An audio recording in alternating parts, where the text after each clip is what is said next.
Chapter 22. Out of the Night That Covers Him. Notes. Many thanks for your reviews and kudos. This week we have a bit of a shorter chapter. The cut had to be made between a bit short and very long, and I chose the short option. I hope you like it. TW. Ableism. See the end of the chapter for more notes. Chapter text. Chapter 22. Out of the Night That Covers Him. You have proven yourself a talented fighter, a patient teacher, and a trusted friend of the Shans. By the powers granted to me by this temple, I, Lun Suli, declare you a knight of Shan. You may rise, Khan Vader. Khan rose, as instructed, the ceremonial robes old and uncomfortable around his muscular form. Lun Suli smiled, gesturing for him to come near, and as protocol instructed he held his wrists in front of him, bound by the gold silk tie symbolizing his training years. Suli activated his lightsaber and he stood still, showing his trust in the master. In a single swipe, the gold tie was cut and his wrists were free again. It felt strange to be knighted again, and in such a different way too. The Shans didn't believe in the usual trials, finding them too harsh for their pacifist protégés, and just knighted everyone they felt was ready to be released in the world with the title. It didn't put as much weight into the whole thing, but considering he had attended the temple consistently for more than a year now, it marked the end of an era. Not that he would stop coming, per se, he had every intention of maintaining his schedule before graduation, but once he would be on Coruscant, he unfortunately would have to give up on teaching little kids how to not stab themselves in the eye with the practice lightsabers. He was going to miss it. His tiny students were cute, a bit snotty, but overall okay, and he found their young presences refreshing after the near-constant bickering and the hostility he had to endure at the academy nowadays. They stepped out of the ceremony room, and he went back to the locker room to change back to his regular clothes. Suli came in while he was only wearing his pants with 2 cups of tea and a kind smile. He pointed at the vambraces he had taken to wear instead of the bandages he previously wrapped around his forearms to hide his tattoos. Nice ones. A gift from my girlfriend, Khan replied, unable to fully hide his pride. I didn't know you were seeing someone. She's got great taste. He didn't specify if he was talking about the vambraces or Khan himself. Perhaps both. Deciding he did not care, Khan put on his shirt, accepted the tea with both hands, and thanked the master. Suli smiled, the lines around his eyes creasing in a kind expression. Mellowed, as he usually was around the GD, Khan shared a bit more information. She's great, I am thinking of moving in with her after graduation. On Coruscant. He hummed in assent. I signed the employment contract earlier this week. Congratulations, Khan.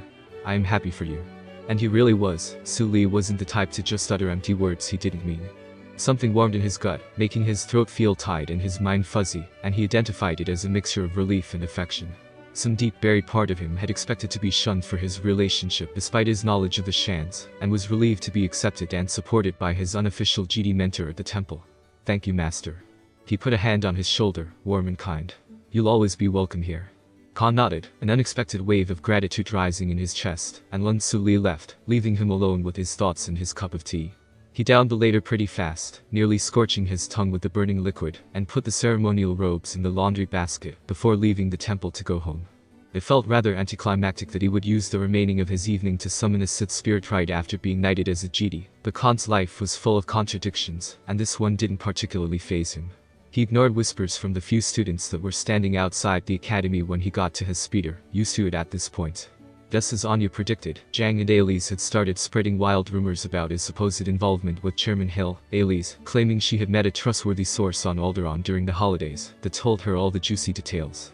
It had blossomed into hundreds of side rumors of him cavorting with older men and rich heirs for money, including Count Dooku, and pretended Anya was just a foolish girl that fell in love with her uncle's whore.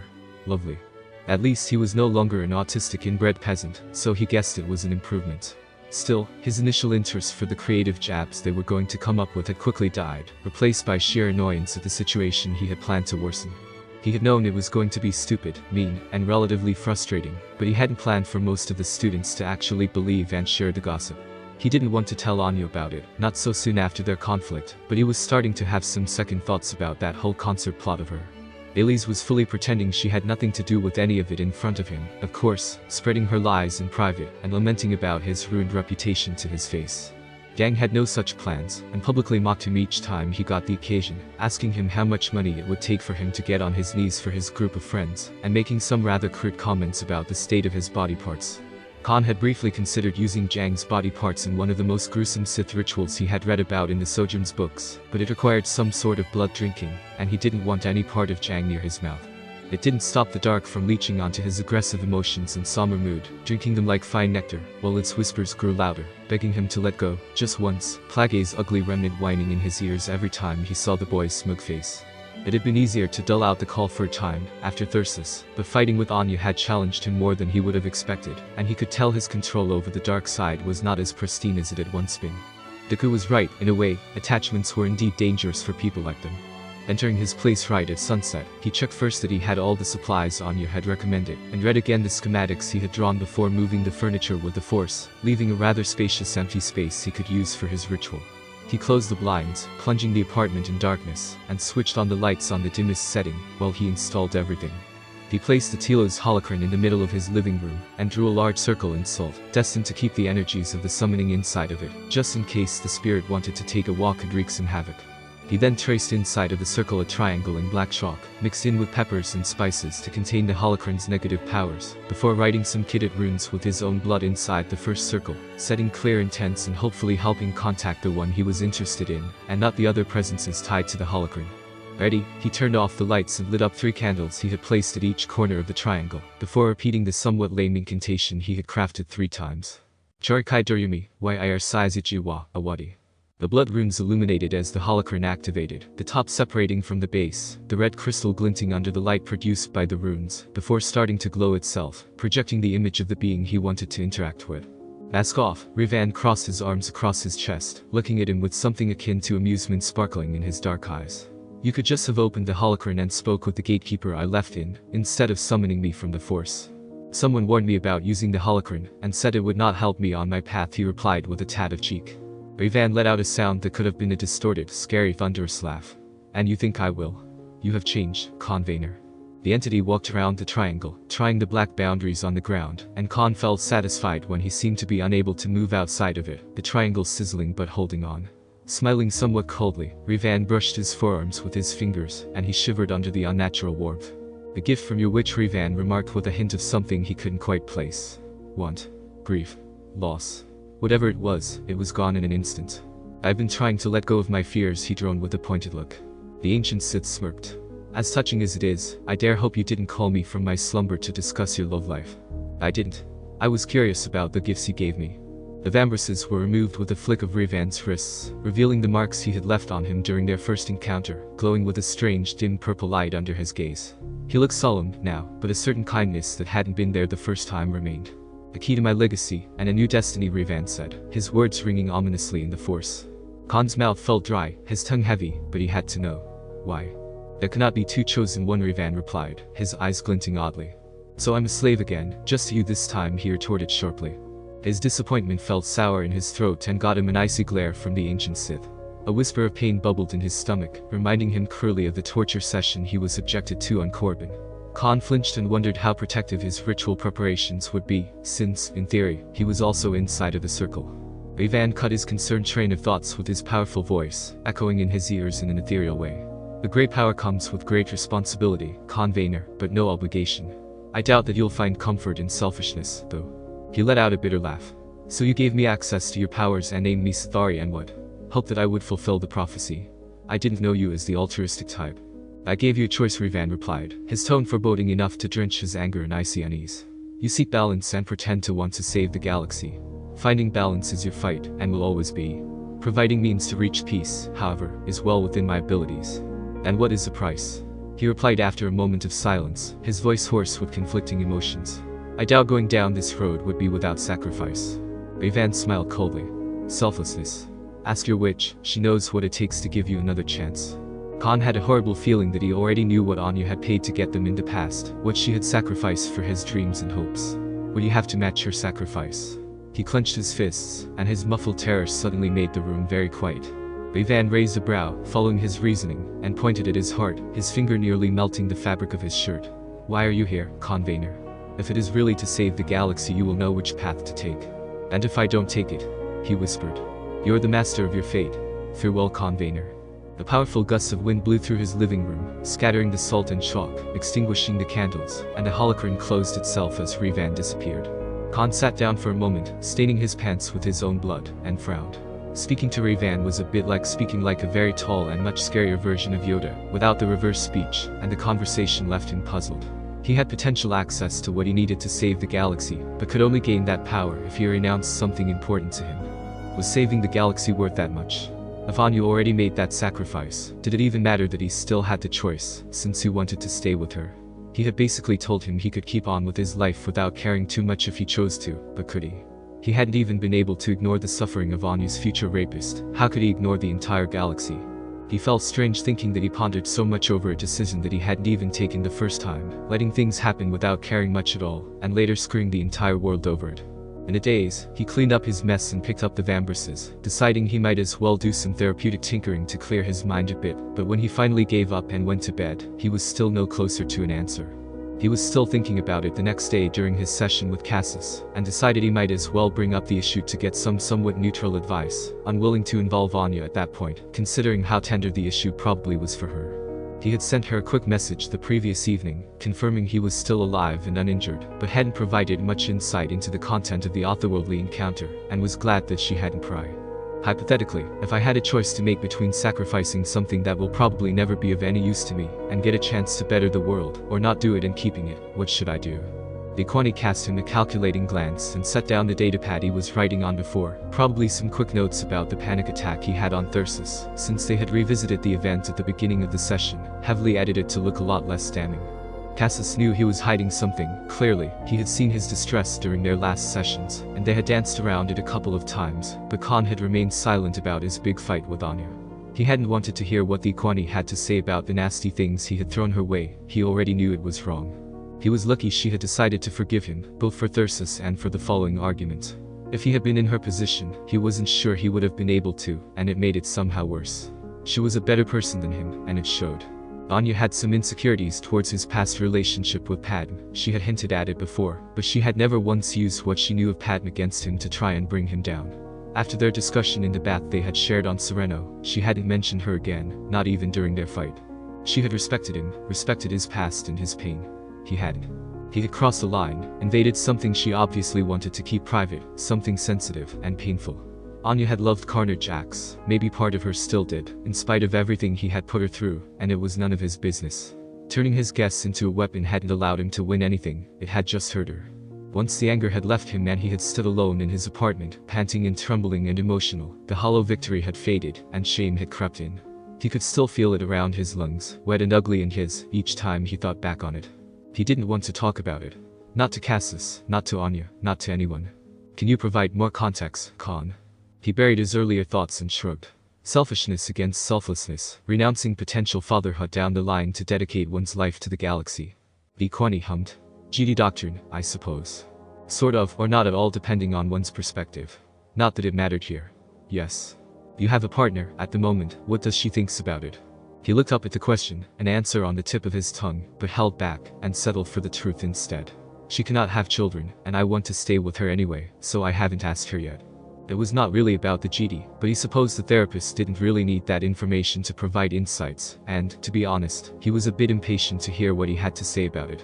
Impatient, and perhaps a tad antsy. I would suggest that you at least speak to her before making a choice if you consider her as a lifelong partner.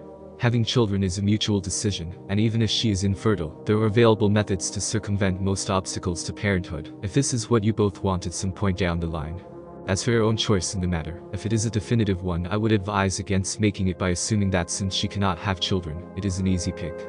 If for some reason your relationship came to an end and your next partner doesn't have the same issues, you might resent her down the line, and that would hardly be fair. Khan thought about his words for a moment. He wasn't wrong, actually he was pretty sure his advice was on point, but he disliked hearing them. His mouth was half open in denial, faint anger and outrage dancing in his gut, embers that with the right accelerant could grow into something much worse. Why?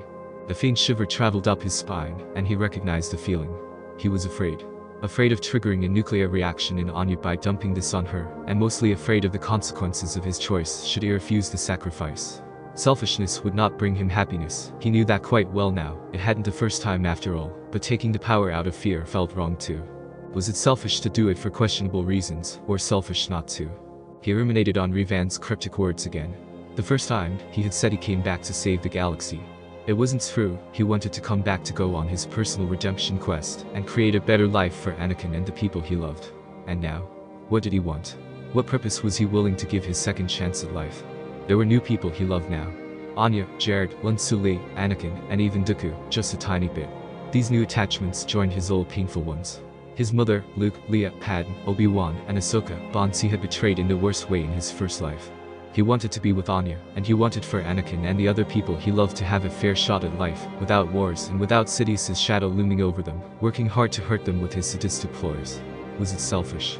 Realizing Cassius was still looking at him, he mumbled a reply.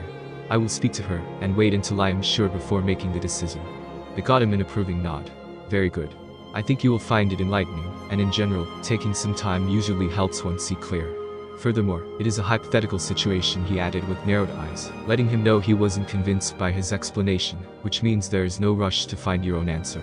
Some philosophical quests can last many years. Something inside him sparked at his therapist's words, and before Khan could shut up he blurted out another question. Can one master their fate? Or are we doomed to endless questioning? Cassius smiled while he dissolved in a puddle of resentment against himself, and rose to grab them 2 cups and some caf from the pot on the little station near his desk. He then caught his datapad and sent some messages before handing him the cup. I didn't know you were into stoicism. You surprised me, Khan, he said with a kind smile. Khan had no idea what he was talking about, and frowned. Stoicism. It advocates self-discipline and fortitude as means of overcoming destructive emotions and conquer adversity, and teaches that the path to happiness is in accepting the present as it is without surrendering to pleasure nor pain, seeking to understand the world and our place in it. It is also known to preach that our value comes from within, and that the rest matter little in our pursuit for true peace. I studied it at university, and the philosophy still has some followers, but the movement itself died down many centuries ago. It is close to the Jedi's teachings. Cassius hummed and typed something on his screen. Your question on fate made me think of a popular poem from the movement, written by a recovering amputee when prostheses were not what they are today. Let me see if I can find it. Yes, there. Khan read intently, wondering why in the 7th Sith House Revan had quoted some long-dead philosophers during their little discussion, and assumed quite fast that the poet in question had been a Jedi after his trial of the flesh. The words resonated strongly with him, prophetic in a way the Sithari lame writings from Plagueis book hadn't been, though to be truthful high Sith translations to basic tended to be lackluster. Unconquered, unbowed, unafraid. Master of my fate, captain of my soul. Neat. He wondered briefly if this was some sort of snobbish intellectual revenge on the slavery accusation he had made, a way to subtly prove to him that he was the only one responsible for his torments, but decided to take it as a succinct motivational speech. He had a choice, now, and if he finally let go of his fears, the path would clear. Right? Liquani interpreted his silence, staring at the datapad as intense interest, and gestured towards it. If you like the poem, I can print it on flimsy for you. I would like that. Thank you, Cassius. He kept silent, his thoughts on the writings, on his theories about Revan's message, on the great destiny he thought he could see ahead of him, something grander, something heroic, and sipped his caf quietly, while Liquani dug an old printer from his desk, and connected it to his datapad. The object buzzed and vibrated, visibly unused, but soon started recreating a bright white flimsy page the size of his hand, with the poem written down in pretty calligraphy. He gave him the sheet, and Khan took it with reverence, the words echoing again in his mind. They resumed their sessions shortly after that, exchanging on different schools of thoughts and what Khan thought of him, compared to what he knew from his own life, and what he was starting to understand about his own truth. Then he left, the page in hand, feeling both heavier and lighter than before. Khan might not have an answer, but it seemed he was starting to collect the tools to create one, and for once his impatience didn't tickle his brain with urgency. He had time, they had time, and when he made the choice, it would be his, and his only. He was the master of his fate. The animal looked glorious. Anya let her fingers caress the transparent steel of her yacht, taken by the side of the beauty that was docked on Crew's orbital ring. The Arquitans-class light cruiser shared a similar shape with the others being produced near it, but it was painted in a characteristic platinum and forest green color palette that she knew well, because she had chosen it. They approached slowly, docking nearby, and she stepped away from the viewing bay to join Yan Dooku and Khan near the docking port. Khan had been behaving strangely since his summoning ritual, looking both very present and somehow not there when they spoke, and when she asked about it, he answered something about needing time to think, and that he would tell her about it when he felt ready. Either the little scandal thing blowing up at his academy was getting on his nerves, or she had another dumpster fire waiting to blow in her face, when she would be the least bit ready. Criffy hadn't even been that secretive about Carter. He had told her right away about his actions at that time, concerned that waiting longer might be perceived as a breach of trust by Anya. What could be so important that he would risk it now? Anya bit her lip nervously and released it immediately, admonishing herself for the show of weakness. As for her uncle, he hadn't exactly been himself the past couple of weeks, and Qui-Gon had told her why via cryptic and somewhat accusing conversion over dinner a couple of days ago. Sifo Dyes was dead. Dooku had returned to Coruscant shortly after being contacted by the GD Order to assist with the small ceremony held at the temple, even if the body had already been cremated on Felucia and hadn't left since. He felt different in the Force, darker, and she knew for a fact that even if he didn't do it himself, he had been behind his best friend's assassination, just like the first time. It must have garnered the praise of his master, because he had spent a considerable amount of time frolicking with Palpatine and neglecting his duties, prompting a worried Counselor Gorham to reach out to her and ask about his mental state. Anya had bit her cheek until she bled, smiled apologetically, and told him that to her best knowledge he was still grieving his friend, and that she was grateful for his support in those difficult times. The lie had felt so sour she hadn't been able to eat that evening, disgusted by the taste that wouldn't leave her mouth. She smoothed a wrinkle on her midnight blue dress, pretending to care to avoid looking at either man, and only raised her head when the door slid open to reveal a small welcoming committee. She recognized Kiki Mohit, the interior design lead she had been in touch with, Deneb Talon, a marketing representative with a bright smile and clever eyes that probably was responsible for the tour, and a tall dry man with sunken cheekbones that introduced himself as Hank Sumari, the head of engineering for the light cruiser department, as well as 2 service droids carrying drinks and food. They seemed to be slightly confused as to who to address regarding the ship itself, and Anya felt petty enough to leave them to figure it out on their own. At a reasonable pace, considering they were speaking at the same time, they walked through a couple of corridors before entering the docking port of the Annabelle.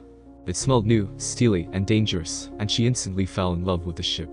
She wasn't alone, from what she gathered. Her uncle looked pleased, though it was hard these days to know exactly why, and Khan had a passionate glint in his eyes she had only caught when he was considering a fascinating Force or mechanical-related marvel, or when she was naked. He seemed to perceive her fleeting thought and raised his brow towards her with a suggestive smile, making her giggle discreetly. Lame, but pleasant. As required, we entirely redesigned the general layout. If you'll follow me, I'll lead you to the bridge, showcasing an entirely new type of stations, as well as an improved communication center, as per Mr. Vayner's suggestion. The KDY team didn't seem to have noticed that said Mr. Vayner was actually with them, probably thinking he was another Dooku, since they hadn't bothered with introducing themselves, and the head engineer, after explaining the main modifications and their consequences on the ship's performance, trailed closer to her as she was inspecting the 2 main pilot seats. Senator Dooku, he said with a smile, I wanted to let you know we were honored to work on your ship. Mr. Vayner's suggestions were both a considerable challenge and an incredible learning experience for our whole team, making us rethink most of our processes. Anya hummed approvingly, the irony making her mouth twitch with amusement. I am glad, Head Engineer Sufari, I have great faith in his ideas. If I may, how did you come into contact with the man? Some of the other teams have received his reviews through an arrangement in place, but this is the first time he suggested modifications for a single ship, and not a full line. Sufari nearly whispered, his wonder obvious. She hadn't looked too closely into Khan's suggestions, satisfied with knowing it would make the ship better, but someone definitely had. I must apologize, she replied with a manufactured soft frown. I should have introduced you earlier. She didn't answer to the confused look the man sported and gestured for Khan to join them, putting her hand on his arm as he arrived near her with a disguised elation, as she turned back to face the engineer. Head Engineer Sufari, may I introduce you to Khan Vayner? The tall man looked like he was about to faint, and whispered the name with something akin to reverence. Amused, Anya exchanged a conniving glance with Khan, who kept his face neutral, though his eyes shone with mirth. It is a pleasure to meet you, Head Engineer Sufari, he said in a pleasantly neutral tone. I assure you the pleasure is mutual, Mr. Vayner. Sufari had rosy cheeks and a tiny pleased smile, and he roped Khan into what seemed to be a passionate conversation about power converters and weaponry, while Anya joined the rest of the group near the communication table. Deneb Talon, the marketing guy, smiled, bright and fake, and Kiki asked her how she liked the color palette chosen for the room. It is adequate. You did good, Kiki, she praised warmly, making the small Pantheran glow with satisfaction. She might have been a tad harsh on the exact shade of green she wanted for each room. Maybe. Her uncle was brooding by the viewports, unbothered by the ongoing conversation, deep in his own probably somber thoughts, and upon seeing he wasn't going to comment, Talon had a small nervous laugh, and gestured to the comm table. A true marvel, you will be able to call for help in every situation. She had a very pointed remark on the tip of her tongue, but held it back, unwilling to cause turmoil so early into the visit, when the 2 dramatic queens that shared her life were both on board and relatively quiet for now. Still, why in the 7 Sith hells would she call for help when she had an armed ship? That defeated the point entirely. The head engineer came back to them with Khan in tow, wearing matching conspiratorial smiles, and asked them if they were done with the bridge's features, and would agree to move down to the engine room. Anya agreed if they could see the ship's armament right after and saw Khan's beam at her in sheer glee, nodding with enthusiasm to her suggestion. The marketing guy tried to argue for the living quarters, but was only met with bored gazes and relented, leading the group to the massive room. The three beasts were purring quietly in the background, the radial atomizer engine chambers ready to fire up as the slightest command, their current status glinting a peaceful green on the main control screen. All that power, neatly encased in layers upon layers of carefully crafted metal beautifully coated to sustain the onslaught of raw energy, and it was all hers.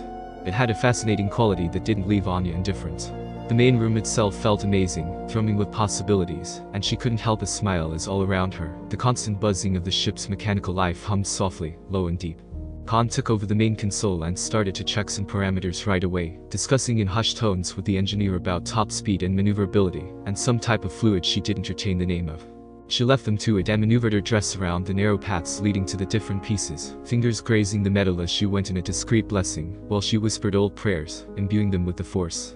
She stayed a moment near the center of the ship's main power core, right in the middle of the three main engines' first pipes. The warmth they spread around themselves was enough to dismiss the cold shiver space always gave her, as she searched inward for old memories of half-forgotten knowledge. There. Anya opened her eyes, spreading the power like a gas around her, connecting it to her earlier preparations, and finished the incantation in a low whisper, the air taking an ethereal quality for a brief moment before everything settled. Burgeoning in the Force, she could feel a tiny gold thread where there had been nothing before. Nekuderu. She turned, facing Khan's curious glance, and nodded slowly. You know the practice. He nodded. I did it instinctively to the first droid I built, then improved. One of my R2 units was famous for his personality. Natural, impressive. But not unexpected really, given Khan's gift with everything mechanical. You studied? He asked with a frown. Anya hummed and reached out softly towards the newborn thread, feeling it blossom under her power's touch. I did. I only know enough to bond it to me and give it some flair. He touched the central engine's casing, closing his eyes, then smiled in amusement and moved closer to her, his hand trailing down her arm until it took hers. It feels like you now, I like it. Anya smiled too, inclining her head for the quick kiss he wanted, enjoying his smell and the taste of his lips for the first time in nearly 2 months.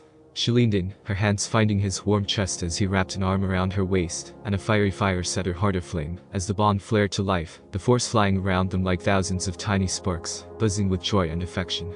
They broke off the kiss a bit too soon for her taste, careful not to be caught in a compromising position by the rest of their little group, and he showed her a couple of his improvements, obviously pleased by the increased performances. When they joined the others to go see the ship's weaponry, her uncle didn't even seem to have noticed anything had happened, and she felt a pang of worry seize her heart. Part of her loved him more for being tortured at his actions, and part of her hated him for doing it anyway. She wondered if it was what drove him to fully commit to the dark side, in the end. The clear understanding of what was needed to go through with his plans and the absolute pain doing what was necessary caused him. Pain fueled the dark side beautifully, emotional one was especially potent, empowering its bearer until its mind broke, and insanity wiped everything else. Until then, the darkness dulled the edge of the blade with promised power and indifference, hiding how deep it went, how destructive the pain truly was, encouraging his prey to seek more of the darkness to keep the suffering at bay, until it was too late to get out of it all unscathed. It hurt to know he was in the thick of it, draped in darkness to tame his grief and guilt for Cypher Dia's death, and to feel so helpless, so unable to help him. She inspected the turrets, casting him a side glance, and saw that he was looking at her. Tentatively, she reached out in the Force, letting her presence seek his, but met a durasteel wall instead. Frowning, she met his eyes and reached again, her call ringing clear this time. He flinched, hiding the reaction so well she was sure she was the only one who caught it, and the wall cracked slightly, letting out a tiny sliver of himself in the Force. He felt as usual, like a sunrise on polished mahogany, fiery and elegant, but his light felt dimmed and tainted by a mixture of emotions she doubted even he could untangle. She sent light back, bubbles of care and genuine concern, waves of love and kindness, and received acknowledgement and perhaps a thin whisper of gratitude. Carefully, she reached out for his hand, pressing it gently, while pretending to listen to whatever Talon had to say. He broke the contact after a few seconds and the wall went back, but she knew she was at least heard. Letting out a soft, pleased sigh, she looked distractedly at the durasteel walls and floors, all glossy black with accents of emerald green, and searched for the ship's thread again, nurturing the new bond with her relief and happiness. The console chirped nearby, the ship's AI returning her affection with a warm electronic thrill, and the engineer nearly ran to it, brows furrowed in a concerned expression. Turmoil flowed freely from his tense shoulders as he read the ship's cryptic message. It says it is happy to see Mistress Anya too. This is probably due to an error in coding the personality. I will transmit the issue to the AI team. Anya smiled softly. It will not be needed, Head Engineer Safari. As you wish, Senator Dooku. They finished the tour relatively quickly and sat down with the team to sign the last datapads before the ship was officially hers. It would be delivered on Sereno after the final adjustments by the KD team, and the ship would stay there until she had finalized the recruitment of at least a skeleton crew for the Animal. It would then join her on Coruscant, and would, outside of her personal use, serve for relief missions in tough parts of the galaxy for the Sir the GD Order, at her discretion. She had to negotiate a bit the terms with Valoran, who hadn't been too warm to the idea of having a warship anywhere near Coruscant that didn't belong to the Republic's navy, but on principle, she was satisfied with the deal.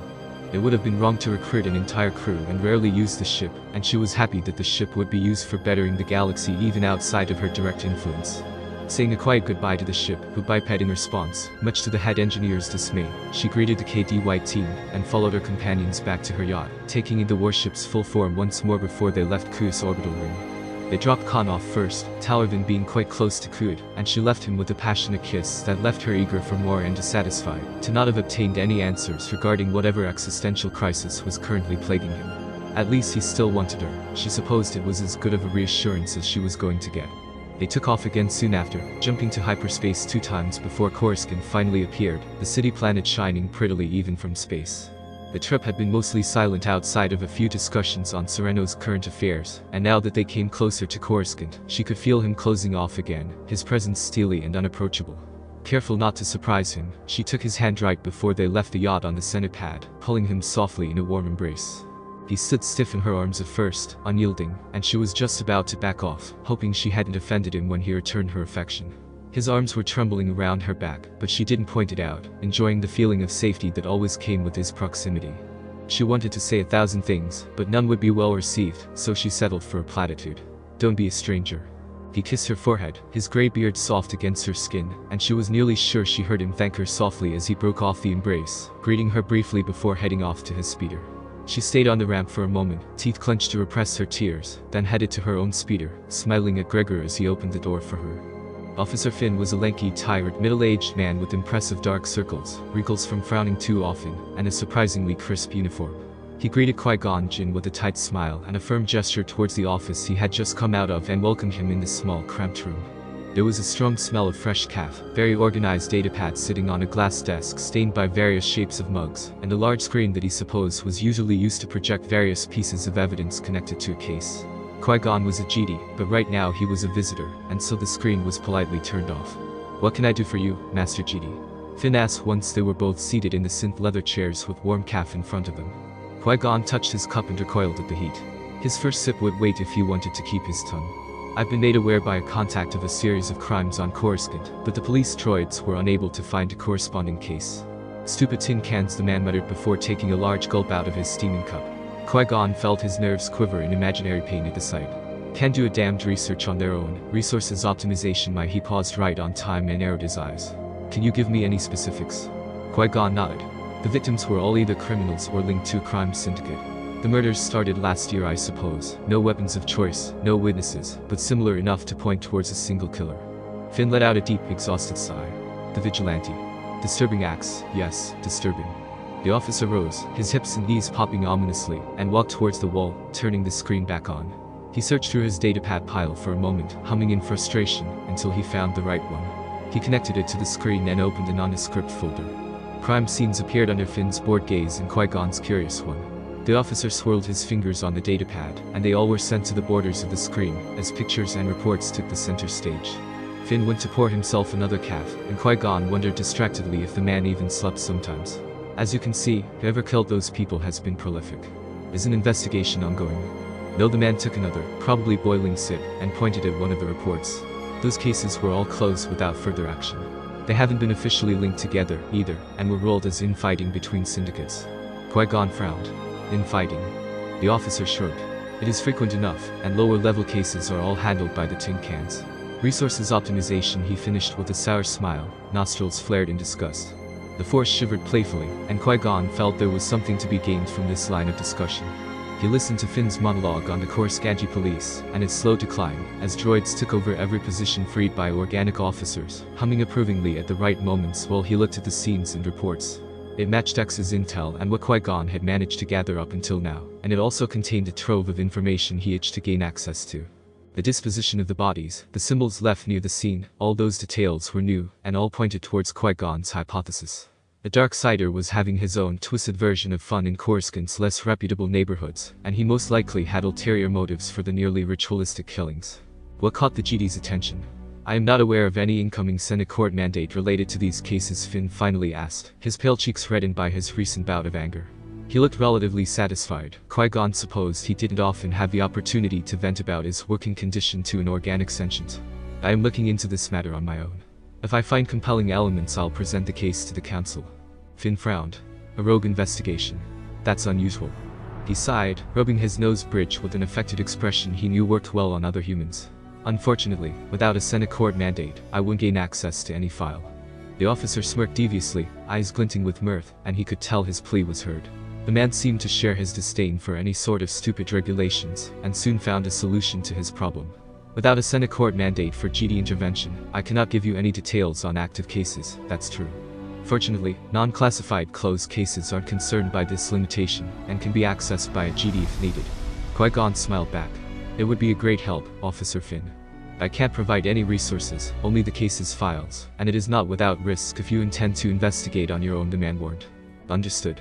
I'll make you copies, let me know if you find something.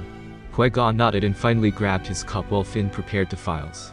It was still a bit too warm for his taste, burning his palate slightly, and it gave him some perspective on the 2 cups Finn had done since the start of their meeting. He grimaced and put it back on the desk. Finn smiled a touch sheepishly and gave him the data card he just transferred the information on. I like my caf a tad hot, I'll admit. The GD smiled, a true, amused one, and told himself it seemed like the beginning of an auspicious partnership. Notes. High Sith translation. Chori kai doryumi, why ir size ichiwa, awadi. Answer my call, wise Revan, appear. The poem discussed is Invictus, by William Ernest Henley.